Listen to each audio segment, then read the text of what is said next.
Holla, what's up? Up, Anthony Hamilton, my celebrity life. GeHolla. Shout out to Ge Holla, reaching 1 million listeners on his podcast, My Celebrity Life, resetting the bar. What's up, Ge Holla? This your boy Genuine. Shout out to you. Y'all, this Master P, and shout out to Ge Holla of My Celebrity Life, the show. Ge Holla, check this. I know we didn't get to speak at the spot that we was at together, but look, man, keep going, keep doing your thing. You're right on time, my good brother. Now you're moving along. You're coming out of high school. You've been kicking it with DJ Quick. You got your dance group. What was the next move for you? What did you start doing? Next move was still in high school, man. We went directly to I'm 16 years old, and my boy Infrared, who's part of the group KTK Chaotic, got us over there, me, him, and Swift. And shout out to my boy Double R Rodney. He's part of Chaotic as well. But he was smart enough to not be over here with this deal at the time. And he took us over to Suge Knight.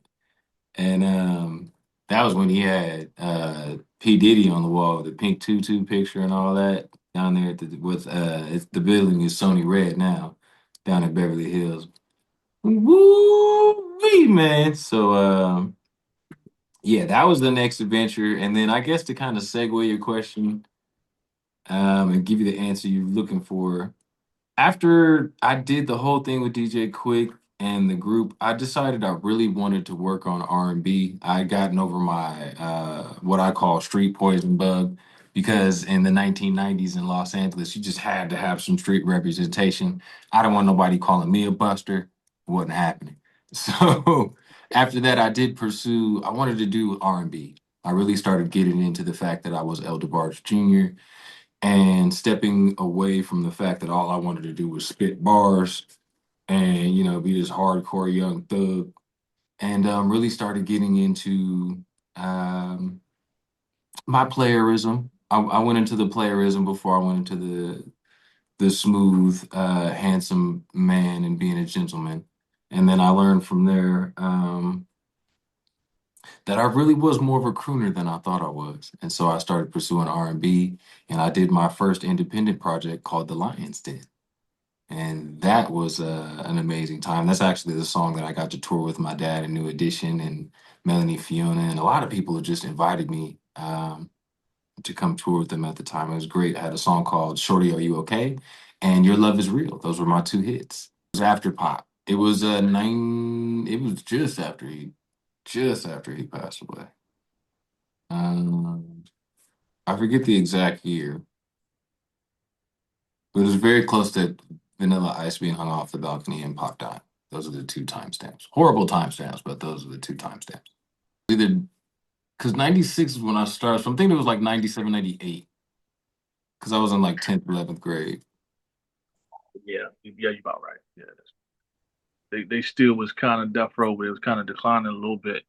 Yeah, exactly. It was they were hanging on to the hits and the classics, and they were looking for the name thing. It was exactly when Ray J signed. He was literally in there when and I chose not to sign, and he chose to.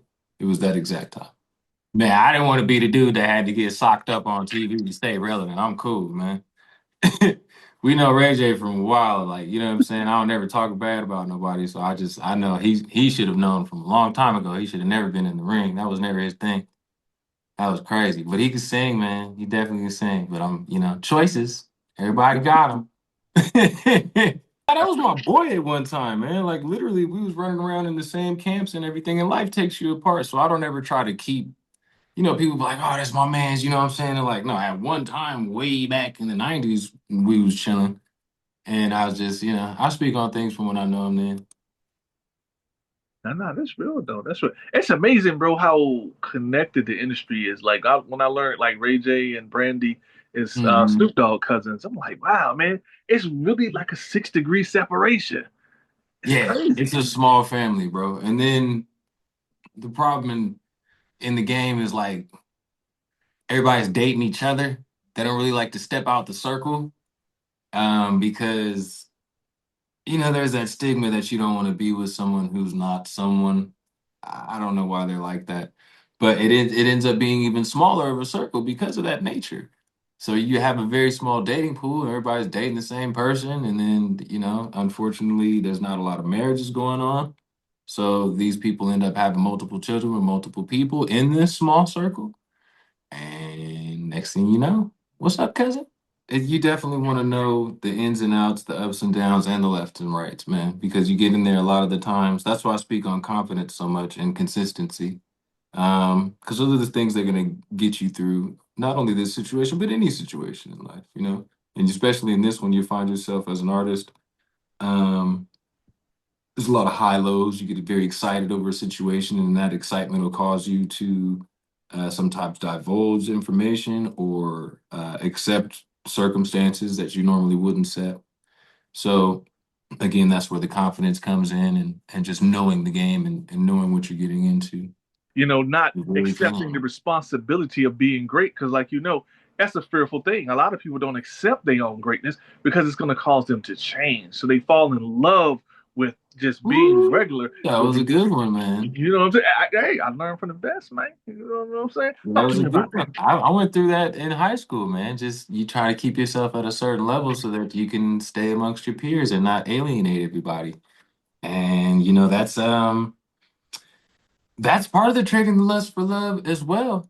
So the biggest point of the song to me is exactly that, trading the lust and the greed and the desires of things that I had before for the love and the joy of pursuing it, the passions and the love of the craft, the honorable things that carry you through into a consistent career. Because when you're just looking lustful, quick, flashy, greedy, those type of energies typically all lead to the same place. I've seen a lot of people that are successful in the eyes of the beholder, but they can't even look in the mirror, and they're drinking all the time, and they can't even conduct themselves. So it's one thing to obtain monetary value, but that doesn't always lead to success. And I say success without significance is nothing at all. Because, like, we know once we leave from here, we leave everything here, everything that you acquire.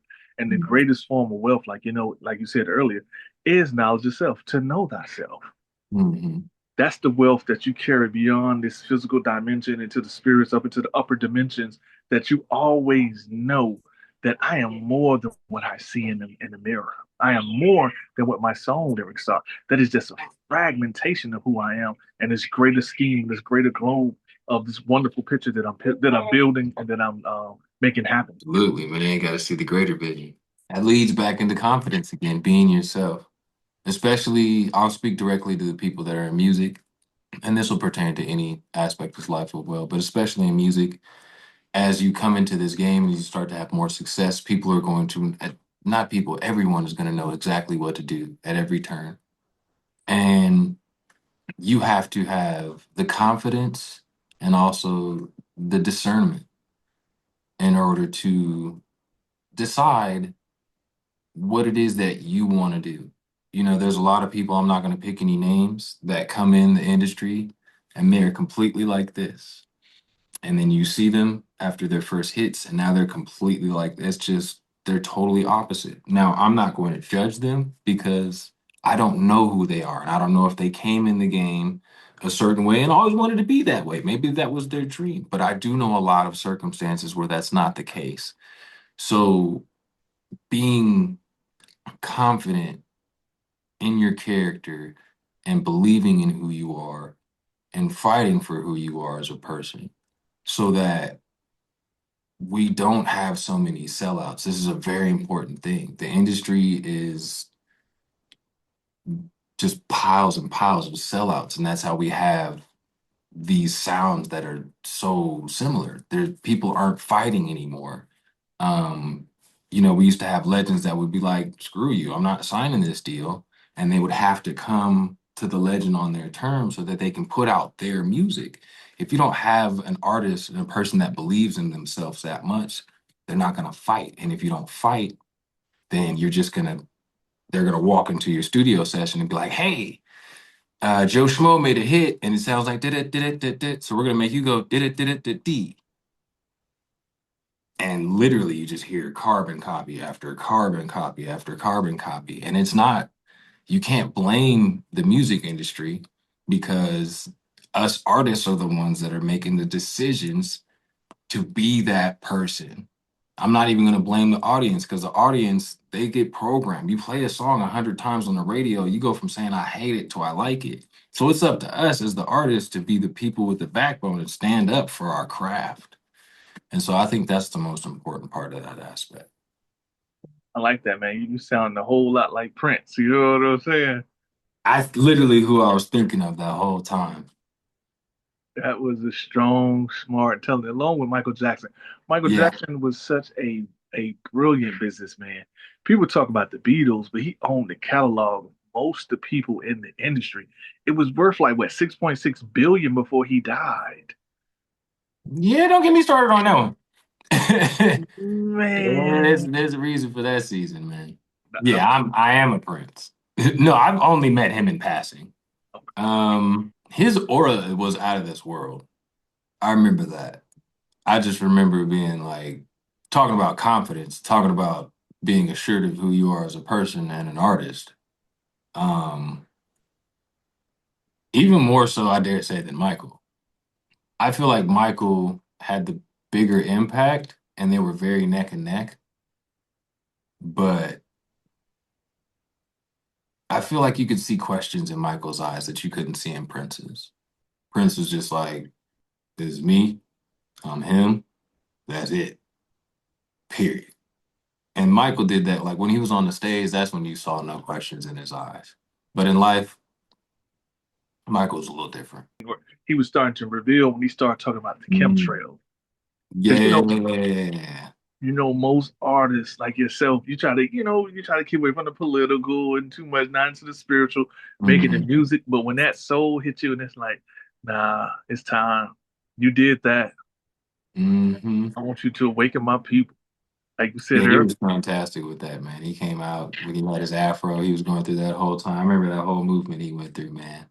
It was a great time. It really gave me confidence to speak on topics like I do now.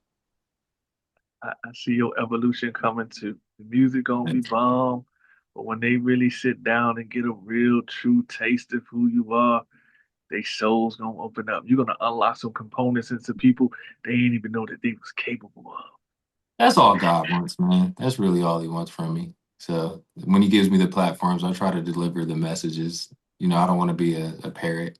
Some messages you definitely want to repeat, but I always try to give something to what I feel like at least that one person who's listening to needs. Absolutely. So right now, my latest single, my brand new single is Trading Lust for Love. And it's available on eldebargejr.com and all streaming platforms everywhere, all over. As well as another big announcement I have right now is I'm doing a huge, huge show at Treasure Island Casino. That's June 18th next month. That's going to be the first show. And it's going to open up at 7 p.m. You can also get the tickets on eldebargejr.com or you can go to treasureisland.com. You can see it. We're on the big billboards and the big marquee. We're on a big digital screen. You can see me pop up like, hey. So that's really, really huge for me, man. So June 18th, joining Marvin Columbus, 80s and 90s Groove, Las Vegas Treasure Island Mystery Theater, eldebargejr.com. And you can also check out Trading Last for Love. Gotta definitely give a big shout out to everybody in my camp right now. Pro Joe Mason, he's helping me out right now with the radio. Big, big, big, huge deal. I got my boy Graham from Grammy House helping me out with the productions as well. Shout out to management, Cedric Entertainment, and of course, the wife of my life, I know Heather. She helps me out with all my business. So that's my whole team. Thank you. Appreciate you. Pinkies up. And a big shout out to my boy Ge Holla on My Celebrity Life. You know how we doing it, baby. Baby, pinkies up. Dapper on him, you know what I'm saying? Sting like a bee on him.